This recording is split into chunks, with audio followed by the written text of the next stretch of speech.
अगर राज्य की मुख्यमंत्री ऐसा कहें कि ये तो आप देखें ही शायद 2-3 दिन पहले के हमने किसी मीडिया पे ही सुना था, देखा था कि वोट बंटने नहीं चाहिए। तो ये राजनीति ये जो कौन कर रहे हैं, ये तो खुद ही आप देख सकते हैं। हमने तो कभी नहीं कहा कि नहीं हम हिंदू मतलब मुसलमान भाई हमारे भाई नहीं हैं या आपसे हिंदू का वोट बढ़ना नहीं चाहिए, ऐसा हमने तो नहीं कहा। जी जी। तो आप लोग ये चाहते हैं कि यहाँ के अल्पसंख्यक समुदाय के जो लोग हैं उनका भी कल्याण बिल्कुल कल्याण हो। आज शहनवाज जी आए हैं और वो सारे मुस्लिम एरियाज में जा रहे हैं, प्रचार कर रहे हैं। अगर ऐसा होता तो हम लोग जाते ही नहीं, फिर मुस्लिम एरिया में ही नहीं जाते। तो हमें तो सबका साथ सबका विकास लेकर के चलना जी। अच्छा, तोलाबाज सरकार आप लोग कह रहे हैं भारतीय जनता पार्टी ये तृणमूल कांग्रेस को, तो तोलाबाजी की जो बात आ रही है, माफिया राज की बात आ रही है, इससे आप कितने सहमत हैं? क्यों ऐसा? देखिए मैं बताता हूँ आपको, कलकत्ते में राजारहाट बोल करके जगह है, जी जी, वहाँ भी हम प्रोजेक्ट मैंने हमारा तो प्रोजेक्ट चल रहा है, वहाँ भी प्रोजेक्ट चल रहा है। वहाँ आप कुछ भी अपने से खरीद नहीं सकते।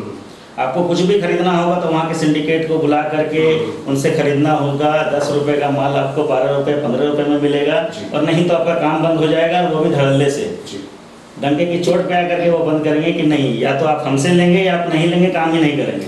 सिंडिकेट राज चल रहा है ना? तो आपको लगता है इस बार जो स्थिति दिख रही है, चुनाव देखिए 26 तारीख को चुनाव हो रहा है, चंद दिन बाकी रह गए हैं, तो इस बार आप लोग, चूंकि भारतीय जनता पार्टी की तरफ से ऐलान किया जा रहा है, ऐलानिया कहा जा रहा है कि इस बार सरकार बनेगी और 200 से ज्यादा सीटें। ये हम नहीं कह रहे हैं,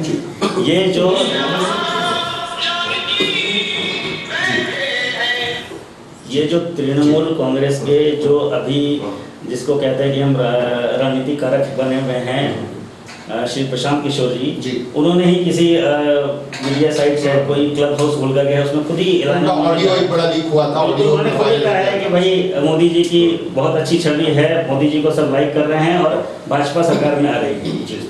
तो हम तो नहीं कह रहे हैं, और ये तो सारा मतलब हर जगह से हमें फीडबैक मिल रहा है कि हम खुद सत्ता में आ रहे हैं, 190 से 200 पार हमारी सीटें होंगी। तो इसमें तो हम तो नहीं कह रहे, ये तो मीडिया के लोग ही कह रहे हैं और हमें उनसे ही सुनने मिल रहा है। चलिए, अब देखने वाली बात है। हमारे साथ राहुल कुमार जी थे, इन्होंने कहा कि भारतीय जनता पार्टी की सरकार बन रही है। हमारे सीनियर लीडर्स लगातार ये कह रहे हैं कि इस बार भारतीय जनता पार्टी की सरकार बनेगी और 200 के पार हम जाएंगे। क्योंकि यहाँ की जनता, बार बार ये आरोप लगाया जा रहा है कि यहाँ जो सरकार है जो 10 सालों से चल रही है उस पर कई तरह के गंभीर आरोप लगाए जा रहे हैं, और इस आरोप का के खिलाफ जो है बार बार बयान आ रहा है। नरेंद्र मोदी जी का बयान आ रहा है, अमित शाह जी का बयान आ रहा है। उनका कहना है कि इस बार हमारी सरकार बनेगी और डबल इंजन सरकार बनेगी। इस तरह की बातें चल रही हैं। और हमारे बीच देखिए, हमारे संयुक्त मोर्चे का भी इस बार बहुत बड़ा रोल है। इस बार कह सकते हैं कि त्रिकोणीय मुकाबला कह सकते हैं। एक तरफ तृणमूल कांग्रेस है और दूसरी तरफ भारतीय जनता पार्टी और तीसरी तरफ संयुक्त मोर्चा। संयुक्त मोर्चे को आप नकार नहीं सकते हैं। संयुक्त मोर्चे ने भी उम्मीदवार दिए हैं, कांग्रेस और आईएसएफ और मार्क्सवादी कम्युनिस्ट पार्टी ने मिलकर, लेफ्ट ने मिलकर यहाँ उम्मीदवार उतारे हैं। और बात करें अगर आसनसोल की, तो आसनसोल उत्तर से भी एक प्रत्याशी दिया गया है जो आईएसएफ का प्रत्याशी है मोहम्मद मुस्तकीम, और आसनसोल साउथ से भी एक प्रत्याशी हैं जो वकील है, पेशे से अधिवक्ता है, उनको भी दिया गया है। तो हम आसनसोल को बेस करके ही बात करें। हमारे बीच हैं शाह आलम जी। शाह आलम जी हैं जो युवा नेता है, कांग्रेस के युवा नेता है और ब्लॉक के अध्यक्ष भी हैं। इनसे आप जानना चाहेंगे आपका क्या कहना है, क्या रोल होगा इस बार संयुक्त मोर्चे का?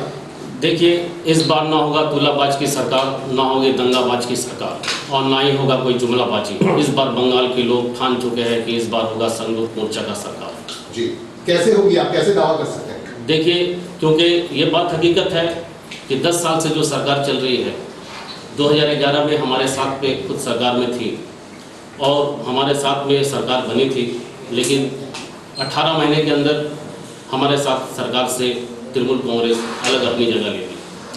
और बंगाल के अंदर में जो सिंडिकेट राज, जो बंगाल के अंदर में तुलाबाजी हो रहा है, ये बिल्कुल सही है। और उसी के खिलाफ में आज बंगाल की जनता ये ठान चुकी है कि इस बार तीसरा विकल्प चाहिए। दूसरी तरफ जो बीजेपी दंगाबाजी सरकार जिसको कहा जाता है, उनके पार्टी में भी आज जो तृणमूल कांग्रेस से जो बड़े बड़े दिग्गज आज के तारीख में जो दिख रहे हैं, इनके शुभेंदु अधिकारी, जिनके ऊपर में सीबीआई ईडी लगे हैं, सादा नादा जो हमारे गरीब रिक्शा वाला, ठेला वाला 10 रुपये 20 रुपये 50 रुपये जो अपने मेहनत की कमाई के पैसे को डाले थे सादा नादा में, जिस तरीके से तृणमूल कांग्रेस की सरकार में घोटाला हुआ था, जिसमें नाम शुभेंदु अधिकारी जी का नाम आया, जिसमें मुकुल राय जी का नाम आया, इनके कई एक नेता का नाम आया, तृणमूल कांग्रेस से सीधा सीधी वॉशिंग मशीन के तौर पे जो बीजेपी की तरफ में चली गई। इसीलिए इस बार बंगाल की जनता मन बना चुकी है संयुक्त मोर्चा। लेकिन शाह आलम साहब, इस बार जो स्थिति है, इस बार हम देख रहे हैं कि आप लोगों ने ही एहतजाज किया है, विरोध किया है। आसनसोल नॉर्थ से आप लोगों ने कैंडिडेट दिया, संयुक्त मोर्चे ने कैंडिडेट दिया है मोहम्मद मुस्तकीम, जो आईएसएफ से जिनका ताल्लुक है, लेकिन आप लोग कांग्रेस ने ही इसका एहतजाज किया, विरोध किया। तो ये आपस में ही आप लोग तो सटफटवल कर रहे हैं, आपस में ही आप लोगों का मतभेद है। तो कैसे आप लोग कह रहे हैं कि आपकी सरकार बनेगी, ये कैसे दावा कर रहे हैं आप, बताएं। देखिए, हमारे साथ आईएसएफ का जो अलायंस नहीं है, अलायंस हमारा लेफ्ट फ्रंट के साथ सीपीएम के साथ है, और 202 सीटों पे जो सीपीएम अपनी उम्मीदवार ली थी, उसमें से आईएसएफ को कैंडिडेट बनाया गया। आसनसोल की बात अगर करें तो आसनसोल में जो मुस्तकीम सिद्दीकी नाम का जो उम्मीदवार है, वो आसनसोल का बिल्कुल रहने वाला ही नहीं है। उनके ऊपर में कई सारे एलिगेशन बिल्कुल हैं, उनके ऊपर में क्रिमिनल केसेस है, उनके ऊपर में मर्डर केसेस हैं। तो ऐसे व्यक्ति को मैं खुद आसनसोल उत्तर विधानसभा में हम लोगों ने बाइकआउट बिल्कुल किया है, लेकिन एक सीट से बात नहीं बनती, 294 सीट जी, जिसपे 92 सीट पे हमारे कांग्रेस के उम्मीदवार है, वहाँ से आएंगे, और सीपीएम के 180 के करीब उम्मीदवार है, 175 वहाँ से आएंगे, और 148 में आपको पता है कि सरकार बनता है। इस बार हम लोग 170-72 के। तो इस बार आप लोगों ने, शाह आलम साहब, आप लोगों ने लेफ्ट के साथ अलायंस किया है, लेफ्ट के साथ मिलके आप लोग चुनाव लड़ रहे हैं, लेकिन लेफ्ट यहाँ पे 34 सालों तक थी, और 34 सालों तक देखा जा रहा है, ये आरोप है कि 34 सालों तक विकास का कुछ भी नहीं, भी नहीं हुआ यहाँ पे। जिस तरह से हर क्षेत्रों में से हम लोगों ने खबर ली, वहाँ विकास का कोई काम नहीं हुआ, उन्नयन का कोई काम नहीं हुआ। तो आप कैसे कह सकते हैं कि अगर उनके साथ मिलकर आप सरकार बनाएंगे और यहाँ की पब्लिक आपको एक्सेप्ट कर लेगी, स्वीकार कर लेगी, कैसे स्वीकार करेगी, आप बता सकते हैं? देखिए, ऐसी बात नहीं है कि 33 सालों में विकास का काम नहीं हुआ। क्या विकास का काम हुआ, बताएं। बिल्कुल विकास का काम हुआ है। एजुकेशन के मामले में देखिए, आप हेल्थ के मामले में देखिए, सरकारी नौकरियां उस समय में थी, वो देखिए आप, बिल्कुल काम हुआ है। ये ऐसा इनकार नहीं किया जाता है कि काम नहीं हुआ है। दूसरी तरफ आज जो लोग 33 साल और 10 साल की बात करते हैं, खास करके बीजेपी वाले हमारे भाई लोग, आज देखा जा रहा आसनसोल के ही उम्मीदवार बीजेपी का, जो 33 साल तक वो सीपीएम के गोद में थे, और ये 10 साल में 9 साल 1 साल पहले से तृणमूल कांग्रेस के गोद से हटे। 9 साल तक ये प्रत्याशी हमारे आसनसोल के बीजेपी के उम्मीदवार वो टीएमसी के गोद पे थे, और आज वो बोल रहे हैं तुलाबाज का सरकार। अफसोस की बात होती है। चलिए, अब आफ्टर ऑल अभी हमारे साथ शाह आलम जी थे, कांग्रेस के प्रतिनिधि के तौर पर, यहाँ के ब्लॉक अध्यक्ष हैं आसनसोल साउथ के।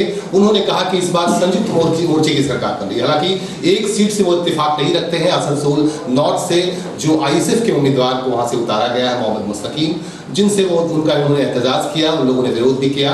तो इनका ये कहना है कि इस बार संयुक्त मोर्चे की सरकार बन रही है बंगाल में, पश्चिम बंगाल में। तो बहरहाल हमारे साथ और भी विद्वज्जन हैं, और भी लोग बैठे हुए हैं, उनसे भी हम बात करेंगे। बात करेंगे, हमारे बीच एक वरिष्ठ नेता है, श्रमिक नेता के तौर पर उनकी पहचान है, और पूरे शिल्पांचल कोयलांचल में उनको लोग जानते हैं, राकेश कुमार जी।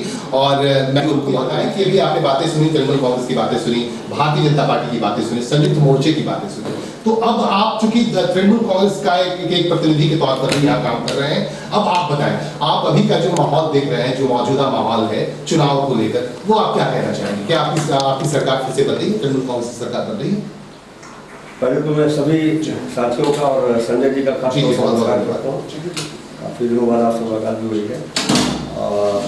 मैं अभी राहुल जी की बात और साहब की बात सुन रहा था, आपकी शाह आलम साहब की बात भी मैंने सुनी। जी, दरअसल जैसा कि आप सभी जानते हैं कि पिछला जो 34 साल वामफ्रंट का शासन था, उससे नाराजगी पैदा हुई, और जो अव्यवस्थाएं पैदा हुई, जो यहाँ पर उद्योग धंधे बंद हुए, और तमाम तरह के अनरेस्ट जो पैदा हुई, और जो ही बात यहाँ कही जा रही थी, तोड़ाबाजी और कोयला चोरी और सारी चीज़ें, उस समय सारी चीज़ें, सारे आरोप वामफ्रंट के ऊपर लग रहे थे। और उसके बाद जनता ने निर्णय किया कि हमको परिवर्तन करना है। तो परिवर्तन हुआ, और उन्होंने लंबी एक लड़ाई लड़ी। उसमें कांग्रेस की बाद में बीजेपी बनी, और ये ममता जी के नेतृत्व में यहाँ पे परिवर्तन हुआ और सरकार बनी। उसके बाद से यहाँ पे विकास के काम, जो हम लोग की मांगे थी पहले, जो हम लोग चाहते थे, हम लोग, क्योंकि मैं ट्रेड यूनियन से जुड़ा हुआ हूँ, और हम लोग ये जानते हैं कि यहाँ पे अगर उद्योग धंधे नहीं रहेंगे, खासतौर से जो सेंट्रल से संबंधित उद्योग है,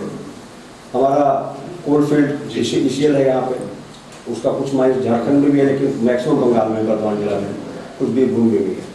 उसके बाद इसको है, रूपनारायणपुर का केबल कारखाना था, बर्न स्टैंडर्ड था, केबल कारखाना चित्तरंजन का है, और रेलवे कारखाना है। तो ये सारे जो उद्योग धंधे थे, इनको बचाने का काम करना। ठीक है। इसके